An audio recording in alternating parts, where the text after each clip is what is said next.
Hello guys, welcome to my YouTube channel. माझी आजची recipe आहे अंडा मसाला. अंडी तर सगळ्यांनाच आवडतात, पण ते कशी बनवते ते बघा एकदा.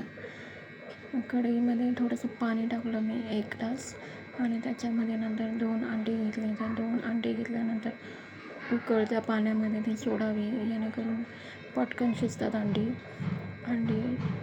शिजल्याच्या नंतर त्याच्यामध्ये मी एका प्लेटमध्ये घेऊन वरची टरफळं सगळी काढली. तुम्ही पण तसं करून बघा, साली काढून, नाहीतर असंच टाकलं तरी पण चालतो. आणि त्याच्यानंतर मी सुरीने त्याचे 4 छोटे छोटे स्लाईस करून घेतले. एकदम पण स्लाईस नाही करायचे, मीडियममध्ये स्लाईस करून घ्यायचे. आणि नंतर मी पॅन घेतला. पॅनमध्ये एकदम थोडंसं तेल टाकलं, कारण जास्त ऑइली नाही बनवायचं आहे. त्यामध्ये ते अंडी 2 सोडले. अंडी सोडल्याच्या नंतर त्याच्यामध्ये मी परतून घेतलं. ते थोडंसं परतून घ्यायचं, आणि नंतर वरून मीठ टाकायचं. मीठ टाकल्यानंतर थोडीशी हळद टाकायची. हळद टाकल्यानंतर मसाला टाकायचा. तुम्ही इतर कोणतेही मसाले टाकू शकता, पण मला जास्त स्पायसी करायचं नव्हतं, कारण माझी मुलगी पण छोटी आहे, तिला पण ते खायचं असतं, म्हणून मी कधी जास्त स्पायसी करत नाही.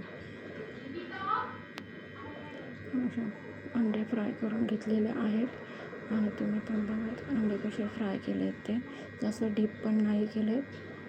त्यानंतर मी एक कढई घेतली. कढईमध्ये छोटा कांदा आणि टोमॅटो टाकलेला आहे. तेल पण थोडंसं टाकते, जास्त नाही टाकत. आणि टोमॅटो छानपैकी असं परतवून घेतलेलं आहे. टोमॅटो परतवून घेतल्यानंतर त्याच्यामध्ये कांदा टोमॅटो असं घेतलेलं आहे. कांदा टोमॅटो परतवून घेतलेला आहे.